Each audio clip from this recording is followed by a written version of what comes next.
안녕하세요. 안녕하세요. 네, 간단한 자기소개 부탁드립니다. 네, 안녕하세요. 저는 상담심리사 이혜진이라고 합니다. 오늘 귀한 자리에 초대해 주셔서 감사합니다. 아우, 제가 감사드리죠.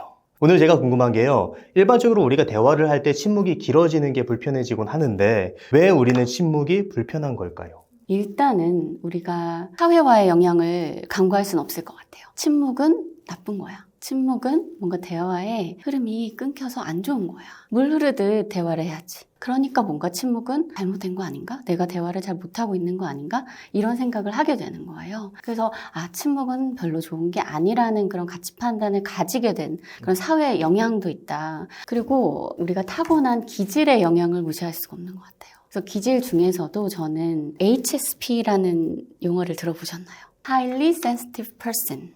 예. 네, 그러니까 매우 섬세한, 그러니까 누군가보다는 더 섬세하고 민감한 사람이 기질적으로, 태생적으로 있다는 거예요. 그래서 그런 사람들일수록 우리가 이렇게 있는 이 공간의 공기까지 민감하게 느껴내는, 또 이 다양한 자극을 민감하게 캐치하고 이 자극을 어떻게 해야 될지에 대해서 신경을 쓰게 되는, 그러니까 자연스럽게 이 사람에게도 이 사람의 감정이나 눈빛도 신경 쓰게 되겠죠. 그래서 HSP에 속하는 분들은 내가 정말 그 기질로 타고났구나 라는 걸 알기만 해도 내가 이상한 게 아니라, 내가 뭐 소심해서 뭐 내성적이어서 이런 게 아니라 그냥 기질 자체가 조금 더 자극에 민감하게 받아들이는구나. 그래서 타인이랑 있을 때도 이 사람이란 자극, 그 사람의 눈빛, 이 공기가 나에게 무겁게 느껴질 수 있겠구나. 그래서 우리가 그런 섬세한 기질의 영향도 꼭 우리가 생각을 해봐야 될 것 같고요. 다음으로는 관계 불안의 문제가 있겠죠. 사람 자체가 그리 편안하지 않은 거예요. 사람은 좀 무섭거나 불편함이 이미 있는 사람이라면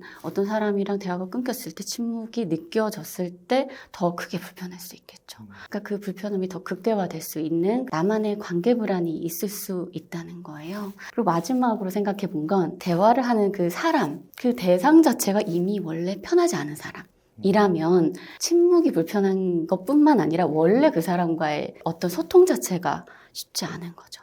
이렇게 다양한 원인 때문에 내가 어떤 사람과 이야기를 할 때 불편함을 느끼고 불편함 속에서 침묵이 지속될 때 더 큰 어떤 불안감을 느끼게 되는 것 같아요. 진짜 말씀해 주신 것처럼 가족들이랑 혹은 뭐 엄마 아빠랑 대화할 때 그런 어떤 불편함이 느껴지지 않다가 또 어떤 사람하고 대화할 때는 나도 모르게 이제 침묵의 순간에 괜히 헛소리를 하게 되고 그렇게 되는 경우가 있는 것 같은데, 이렇게 어색한 침묵의 순간 어떻게 대처를 하는 게 좋을까요? 일단은 내가 내일 이 사람을 만나. 그러면 예상이 되잖아요.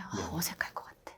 잘 보이고 싶은데 어떡하지? 그럼 일단은 어색함을 예상하면서 그럼 나 이 사람이랑 어떻게 지내고 싶지?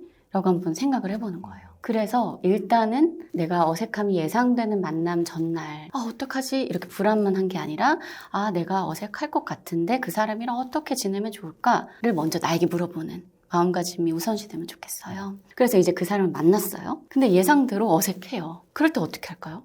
그럴 때 보통 머릿속에 있는 유머 100가지를 하나씩 꺼내보는 그런. 세상에. 그런데 그렇게 노력을 하시는 네. 거잖아요. 그런데도 이게 아닌 것 같은데 라는 생각도 들고, 그럴 때 일단은 내 마음에게 또 말해주는 거야. 어색하구나. 나 좀 고생하겠다. 그런데 좀 잘 지내고 싶네? 라고 나한테 좀 일단 알아차려주는 거예요. 이거 잘못된 거 아니야. 침묵 나쁜 거 아니야. 이제 이 사람이랑 좀 얘기를 해볼까? 이렇게 내 마음에게 조금 얘기를 해주는 거예요. 그럼 어떨까요? 그러면 지금 어색한 순간은 잠시뿐이라는 게 느껴질 것 같아요. 잠시뿐이고 나쁜 게 아니야. 그냥 대화의 한 과정이야. 라고 나한테 짚어주면 조금 안심이 될 수도 있을 것 같아요. 그렇게 한 다음에 조금 더 내가 생각을 해봐요. 이 사람은 잘 지내고 싶어. 그러니까 싫은 사람이 아니고 잘 지내고 싶으니까 이 대화를 잘하고 싶은 마음도 생기는 거잖아요. 그래서 내가 그럼 어떻게 지내면 좋을까에 대해서 이제 생각을 해보고, 이 사람에게 내가 어떤 얘기를 해보면 좋을까에 집중을 할 수 있는 거죠. 그러니까 이 침묵에 빠져 있는 게 아니라 내가 말을 못하고 있어에 빠지고 있는 게 아니라 나는 이 사람과 어떤 얘기를 하면 좋을까에 집중하는 거예요. 그리고 이 사람은 어떤 게 궁금할까? 이 사람은 나랑 어떤 얘기를 하고 싶을까? 이것저것 이제 생각을 해볼 수 있겠죠. 그러니까 이 사람에게 관심을 돌리는. 이게 초점을 나한테 맞추는 게 아니라 나의 그런 불안한 감정에 맞추는 게 아니라 상대방에 대해서 맞추는 게 중요한 포인트라는 말씀이시죠? 내 앞에 이 사람을 놓치지 않았으면 좋겠어요. 그러니까 되게 침묵하는 나, 를 또 하나 바라보고 있는 거잖아요. 그럼 나를 의식하느라 어차피 이 대화에 이 사람에게 집중할 수가 없단 말이죠. 그래서 내가 지금 집중할 건, 내 에너지를 쓸 건 이 사람이라는 거죠. 한 가지 더 생각을 해본 게, 나 이 사람이랑 잘 지내고 싶고 앞으로도 보고 싶어. 그러면 앞으로 이 사람이 나를 생각했을 때 나를 어떤 사람으로 생각하면 좋을까? 나는 이 사람에게 어떤 인상을 남기고 싶을까? 나는 이 사람에게 어떤 나를 보여주고 싶을까에 대해서 한번 생각해 보면 좋겠어요. 그 생각을 하려면 나에게 초점을 맞추는 게 아니라 일단 먼저 상대방에게 초점을 맞춘 다음에 할 수 있는 생각이라는 생각이 드네요. 그렇다면 많은 사람들이 이런 어색한 순간에 좀 인간관계에서 실수를 많이 하시는 것 같아요. 이런 어색한 순간에 하면 안 좋은 어떤 대처법이나 그런 실수 같은 게 있다면 어떤 게 있을까요? 일단 어색하다는 걸 애써 감추는 거예요. 난 안 어색해. 오히려 더 안 어색한 척하고. 나 안 어색하고 지금 너무 자연스러워. 그것 또한 나한테 너무 에너지를 쓰는 거잖아. 그럼 상대방은 어떨까요? 편안할까요? 불편할 것 같아요. 그러니까 감지를 할 수밖에 없는 것 같아요. 우리 이 에너지 흐름을. 저 사람 괜찮아 보이지만 뭔가 우리 공기가 민감하게 캐치할 수 있는 사람일수록 이게 우리가 연결된 것 같지 않은 느낌을 받을 수 있죠. 그리고 그렇게 애쓰는 본인도 쉽지 않아요. 그래서 내가 어색하구나. 그냥 그대로 멈췄으면 좋겠어요.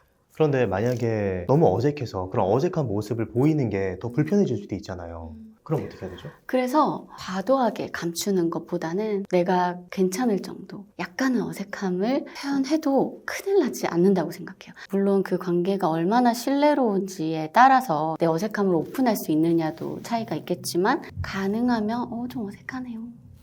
어색함을 꼭 감춰야 되는 어떤 가시 같은 걸로 보는 것보다 어색함 자체를 인정하고 표현할 수도 있고. 그럴 수 있죠. 왜냐하면 나만 어색한 게 아닐 수도 있잖아요. 또 상대방도 어색할 수 있고, 그러니까 이 어색함 자체를 감추거나 나쁘게 보지 말자는 게 핵심인 것 같아요. 그리고 우리가 많이 실수하는 게 어색하니까 아무 얘기나 해버리는 거예요. 조급한 마음에 일단 생각나는 대로 얘기하는 경우가 많아요. 예를 들면 내가 굳이 오픈하고 싶지 않은 내 비밀이라든지 사생활, 어떤 분들은 험담이 그렇게 많이 나와요. 우리가 공통적으로 아는 누군가를 이제 험담하면 시간이 빨리 가잖아요. 그래서 그렇게 험담을 하고 나면 그 다음에 찝찝하죠. 그리고 후회를 하고 내가 또 왜 그렇지? 그 사람이 날 또 어떻게 볼까? 이렇게 되는 거죠. 그리고 또 한 가지 생각해 본 건 그렇게 어색해하는 나를 탓하는 거예요. 나 또 왜 이렇게 말을 못해? 왜 이렇게 침묵을 자꾸 만들어? 침묵을 좀 자연스럽게 깨야지. 저는 그것만큼 하지 말자. 그런데 그 생각을 하지 않는다고 해서 안 해지는 게 아니잖아요. 맞아요. 예. 그래서 일단 반복적으로 내가 너 왜 이렇게 바보같이 목소리가 떨리고 그래? 라고 내가 나한테 그런 자기 대화를 계속 한다는 걸 인지하면 이게 맞는 말인가? 내가 아끼는 사람에게도 이렇게 얘기할 거야?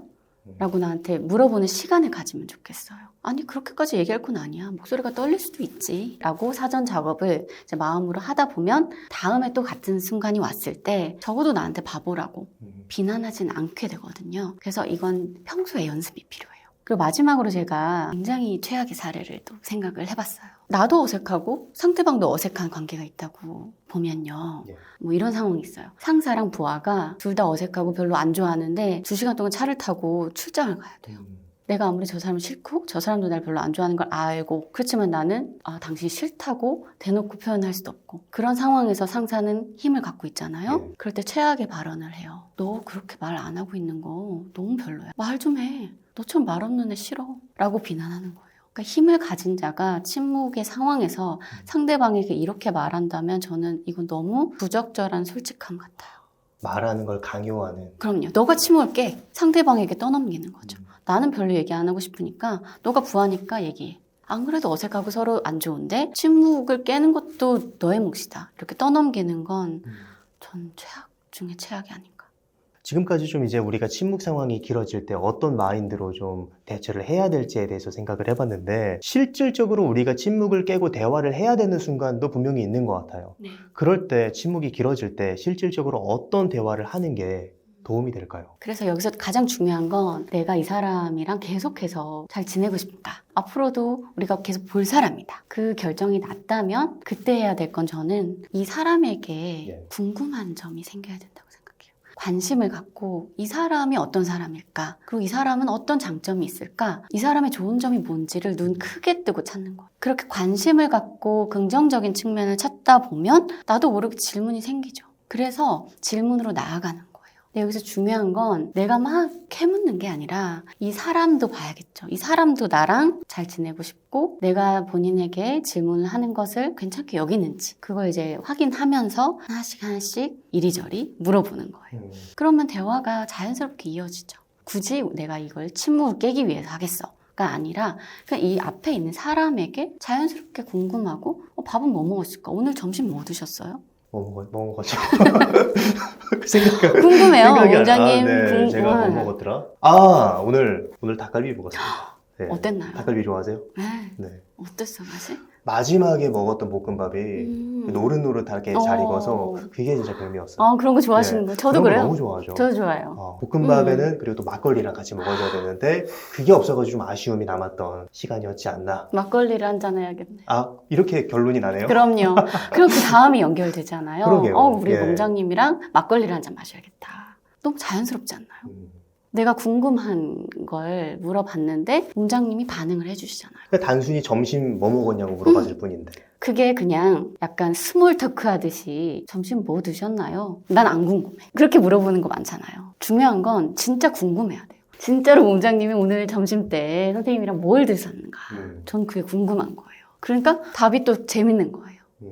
그런데 한편으로는 궁금한 게 없을 수도 있을 것 같아요. 맞아요. 그래서 그 부분은 내가 이 사람한테 집중할 때 가능한 거죠. 그러니까 나한테 관심을 두는 게 아니라 이 사람은 어떤 사람일까? 이것 자체가 관심과 궁금증의 시작이거든요. 그렇게 내가 조금 에너지를 들이다 보면 궁금한 게 안 나올 수 있을까? 왜냐면 난 이 사람이랑 잘 지내고 싶고 또 보고 싶고 앞으로 뭘 하고 싶고 그러면 내가 생각할 수 있는 게 있잖아요. 그럼 나는 어떤 역할을 하고 이 사람은 어떤 걸 줬으면 좋겠고 나는 어떤 걸 줄 수 있고 무궁무진하죠. 꼭 이게 사랑하는 연인 관계에서만 궁금한 게 막 샘솟는 그런 게 아니라 관계를 할 때 이 사람이 좋고 잘 지내고 싶으면 그 사람이 어떤 사람이고 어떤 삶을 살아가고 있고 이따가 또 저녁은 뭘 드실 건지 이런 게 또 궁금하단 말이에요. 네. 어떤 걸 좋아하시는지 나랑 접점이 있는지 뭐 이런 것들이 자연스럽게 생기지 않을까요? 그런데 때로는 말하지 않고 과묵한 사람이 매력적인 사람이라는 평이 있기도 해요. 혹시 침묵을 활용해서 나의 매력을 키우는 방법 그런 게 있을 수 있을까요? 일단 침묵 자체가 대화의 너무 자연스러운 과정이라고 말씀드렸잖아요. 네. 그래서 뭐 예를 들면 우리가 공감이나 경청처럼 기본적인 것 중에 하나로 저는 침묵이 있을 수밖에 없다고 생각해요. 그리고 생각을 해보면 제가 이제 상담을 하잖아요. 상담자들은 기본적으로 많이 듣는 직업이잖아요. 네. 그래서 주변에 이제 선배 상담자들을 보면 1시간 있는데 한두 마디 하시는데 뭔가 묵직하고 좋은 거예요. 별 말씀 안 하셔도. 그게 뭘까 이런 걸 생각을 해보니까 그분들은 그냥 그곳에 계셔 주시는 거예요. 편안하게 얘기해. 너가 관심 있는 거 얘기해. 그러면 상대방은 어떨까요? 그냥 뭔가 편안한 느낌 그대로 나에게 솔직해질 수 있는 네, 그런 느낌이 들 것 같아요. 맞아요. 그래서 내 얘기를 해도 되는구나. 그럼 나 하고 싶은 얘기를 해야지 라고 내 얘기를 신나게 할 수 있는 안전한 느낌이 들 것 같아요. 그럼요. 안전하고 그 자리가 되게 편안하게 느껴지겠죠. 그래서 같이 있다는 느낌을 상대방과 교감할 수 있는가 꼭 말을 하지 않아도 그럴 때 침묵 자체가 너무 중요한 하나의 요소인 거죠. 사실 어떻게 보면 표면적으로는 침묵이지만 그 안에서 다양한 보이지 않는 들리지 않는 그런 말들이 오고 간 느낌이네요. 맞아요.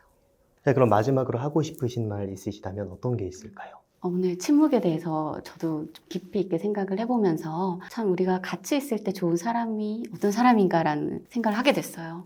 그런 걸 생각을 해보니까 조금 가만히 있어도 침묵이 있어도 괜찮은 사람이 나도 또 상대방도 되어줄 수 있다면 참 그 자체로 좋은 거 아닌가? 그런 생각이 들었어요. 그래서 우리가 침묵이 있는 순간에도 가만히 있어도 괜찮음을 그렇게 뭐 어색해도 괜찮음을 경험해 볼 수 있으시면 좋겠다는 그런 말씀을 드리고 싶었습니다. 네, 오늘 이혜진 상담사님을 모시고 침묵의 시간이 길어질 때 우리가 어떻게 대처하는지에 대한 이야기를 나눴습니다. 그럼 오늘의 심리학은 여기까지 하도록 하겠습니다. 좋은 말씀 해주셔서 감사합니다. 감사합니다.